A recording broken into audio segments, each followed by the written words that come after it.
The Red Sea is making headlines again, and not for good reason. Deadly sea attacks are being carried out at the Red Sea, and to no one's surprise, Houthi militants have claimed the responsibilities behind these attacks. Recently, two ships named Eternity Sea and Magic Seas were attacked by Houthis, where several have died and several have been reported missing. And of course, Houthi militants have claimed the responsibility behind these attacks. But why are Houthis attacking the Red Sea and attacking these ships? Well, Houthis started attacking these ships in the Red Sea in 2023 when Israel-Hamas conflict began. And they have vowed to continue disrupting the Red Sea, continue disrupting the trade, the movement of ships, until what they call Israeli aggression in Gaza ceases. Now, this has disrupted the whole maritime movement and international trade at the Red Sea, and it is impacting trade worldwide. But how is it impacting trade worldwide? What is the significance of Red Sea? What is currently happening at the Red Sea? What happens if it is disrupted, and why is it important for India?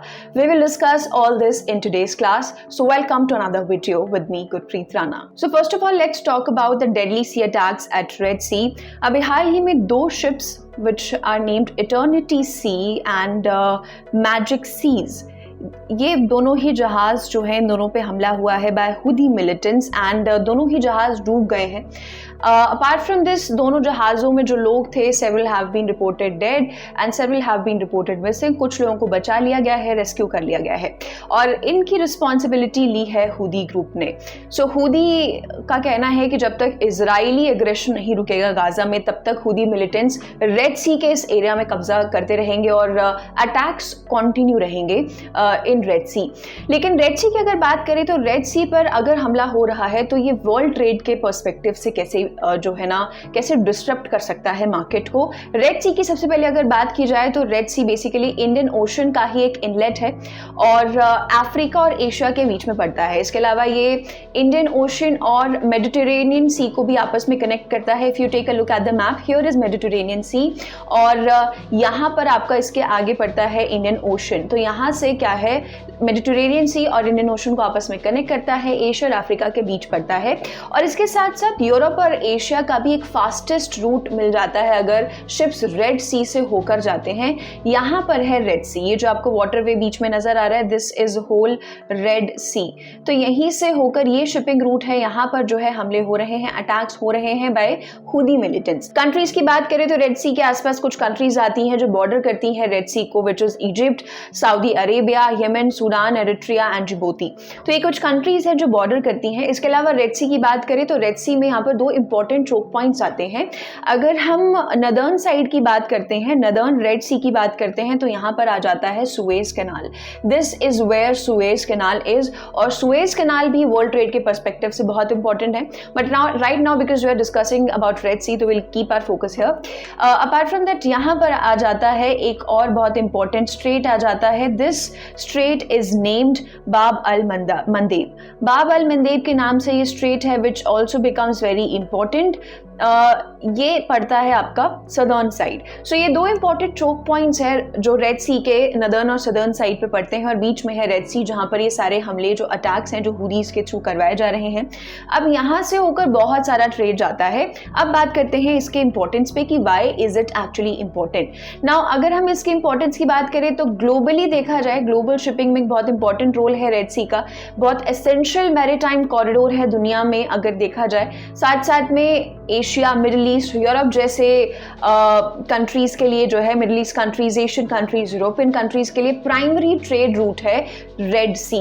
यानी कि अगर ये रास्ता बंद हो जाता है तो इन कंट्रीज को कोई दूसरा रास्ता अपनाना होगा. उसके ऊपर भी हम लोग बात करेंगे कि क्या ऑल्टरनेटिव है. अगर रेड सी नहीं होगा तो क्या ऑल्टरनेटिव है जो कंट्रीज ले सकते हैं, क्या ऑल्टरनेट शिपिंग रूट है जो कंट्रीज यूटिलाइज कर सकते हैं. लेकिन अगर यहाँ पर बात करें इस रूट की, तो ये रूट इतना इंपॉर्टेंट है क्योंकि यहाँ से 12% 12% of the world trade passes. दुनिया में जितना ट्रेड किया जाता है उसका 12% जो है वो यहीं से पास होता है, इसी रूट से होते हुए जाता है। इसके अलावा अगर बात करूं मैं डॉलर्स में या अगर मैं वर्थ में बात करूं तो approximately $1 trillion of world trade passes through Red Sea. इसके अलावा 7 to 10% of world oil also passes through this. और अगर मैं LNG की बात करूं तो approximately 8% of world's LNG liquefied natural gas passes through this, which ultimately makes this Red Sea route very important अगर हम वर्ल्ड ट्रेड के पर्सपेक्टिव से इसे देखते हैं, क्योंकि यहाँ से इतना सारा ट्रेड गुजरता है, इतने सारे countries, middle eastern, European, Asian countries इस रूट का इस्तेमाल करते हैं। यहाँ बाब अल मंदेब है, we can see here is Bab al Mandeb, और यहाँ पर है सुएज कैनाल, और सुएज कैनाल से होते हुए बहुत सारा ट्रेड जो है वो पास ऑन होता है। हिस्टोरिकली भी अगर देखा जाए तो मेडिटेरेनियन सी है यहाँ पर, और यहाँ पर इंडियन ओशन है जो कनेक्ट होते हैं थ्रू रेड सी रूट। और हिस्टोरिकली भी ये एक रेड सी एक ऐसा रास्ता बना है जिसने ग्लोबली एक नेटवर्क बनाया है और ग्लोबली कई सारे नेशंस को आपस में कनेक्ट किया है, which also makes its the shortest and fastest route. अगर ये वाला रास्ता लिया जाता है for Europe and connecting Europe and Asia, तो ये शॉर्टेस्ट और फास्टेस्ट रूट बन जाता है to connect Europe and Asia. इसके अलावा यहाँ पर है Suez Canal, and if we talk about Suez Canal से अप्रोक्सीमेटली 19,000 शिप्स जो है ना वो पास होती हैं। इतनी शिप्स हैं जो ऑन एन एवरेज डेली यहाँ से गुजरती हैं, विच अल्टीमेटली टेल्स अस कि ये रूट कितना क्रिटिकल हो जाता है, क्योंकि इन शिप्स में बहुत क्रिटिकल चीज़ें होती हैं। कंज्यूमर गुड्स हो गए, आपके एग्रीकल्चरल प्रोडक्ट्स हो गए, कंज्यूमर इलेक्ट्रॉनिक्स हो गए, ये सारी चीज़ें सुएज कैनाल से होके जाती हैं, which ultimately makes the whole Red Sea route important.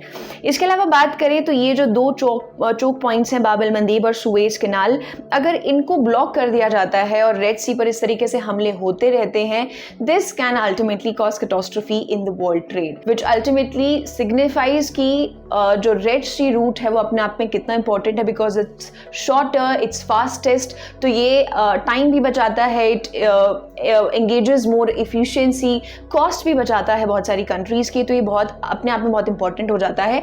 तो अगर ऐसे केस में हुदीज का अटैक कंटिन्यू रहता है और डिसरप्शंस रेड सी रूट पर कंटिन्यू रहते हैं तो क्या होगा? वेल, हिस्टोरिकली पहले भी अगर देखा जाए 2023 में भी से अटैक्स हुदीज कर रहे हैं, रेड सी क्राइसिस पहले भी हुआ है। जब पहले ये चीज हुआ था तो एक रिपल इफेक्ट देखने को मिला था इन द रेड सी, जैसे कि फ्रेट चार्जेस जो हैं वो इंक्रीज हो गए थे, 5 गुना ज्यादा फ्रेट चार्जेस जो हैं वो बढ़ गए थे। इसके अलावा शिप्स के जो इंश्योरेंस प्रीमियम्स है उसकी कॉस्ट बहुत ज्यादा बढ़ गई थी। अपार्ट फ्रॉम दैट जो सप्लाई चेन्स हैं, जो सामान पहुंचाने का पूरा जो आपका सिस्टम है, उसमें बहुत ज्यादा डिले एक्सपीरियंस किया गया था, जिससे बहुत ज्यादा शॉर्टेज जो है बहुत सारे कंट्रीज में रिसोर्सेज की देखने को मिली थी। और साथ साथ में पोर्ट्स भी बहुत सारे कंजेस्टेड हो गए थे, यानी कि बहुत सारी ट्रैफिक जो है कुछ पोर्ट्स पे बहुत सारी ट्रैफिक पहुंच गई थी, जिसकी वजह से कॉस्ट बहुत ज्यादा इंक्रीज हो गई थी। ये चीजें पहले के केस में देखने को मिली थी, लेकिन अब जब दोबारा से हुदीज ने रेड सी पर अटैक करना शुरू किया है and now that it is begin again, तो अब अगर ऐसे डिस्ट्रप्शंस होते हैं तो ऐसे केस में क्या हो सकता है? सबसे पहले तो बात करें तो यहाँ से रेड सी से जो शिपिंग ट्रैफिक जाता है, ये ग्लोबल ऑयल और कमोडिटीज के लिए बहुत वाइटल रूट है, लेकिन जब से हुदीज ने यहाँ पर अटैक करना शुरू किया है ये 50% ड्रॉप हो गया है। एक ऐसा डेक्लाइन देखने को मिल रहा है जो अभी भी चला आ रहा है, क्योंकि अभी भी सिक्योरिटी बहुत अनसर्टेन है, बहुत सारे शिप्स जो है ये रास्ता अभी भी नहीं ले रहे हैं। क्योंकि हुदीज ने इस रास्ते को रोका हुआ तो approximately 12% of world trade is impacted through जो कि रेड सी से पास होता है। अपार्ट फ्रॉम दिस जो बाब अल मंदाब हमने देखा, जो पीछे यहाँ पर ये जो चोक पॉइंट हमने देखा है, ये जो स्ट्रेट हमने देखा है, ये एक शॉर्टकट की तरह है, और अगर ऐसे में यहाँ पर हमले होते रहते हैं तो सुएज कैनाल तक भी नहीं पहुंचा जाएगा, और ये कहीं ना कहीं शॉर्टकट को कॉम्प्रोमाइज करता है। और अगर ये रास्ता पूरा ब्लॉक होता है तो एक एडिशनल ऑलमोस्ट 8,900 किलोमीटर्स का डिस्टेंस ट्रैवल करना पड़ेगा शिप्स को, plus 2 weeks of increased shipping time, यानी कि जहां 2 वीक्स कम लग रहे थे पहले शिप्स को ट्रैवल करने में बिटवीन यूरोप एंड एशिया, अब 2 हफ्ते एक्स्ट्रा लगेंगे और टाइम भी ज्यादा लगेगा, फ्यूल की कॉस्ट भी ज्यादा लगेगी। तो ऐसे में अगर डिस्ट्रप्शंस होते हैं तो एक बड़ा इफेक्ट देखने को मिलेगा rerouting of vessels and longer shipping times, because of course Red Sea से होकर नहीं जाना पड़ेगा, रास्ता बदलना पड़ेगा, रीराउट करना पड़ेगा, जिसकी वजह से ज़्यादा लंबा समय लगेगा, जैसा कि अभी हमने देखा।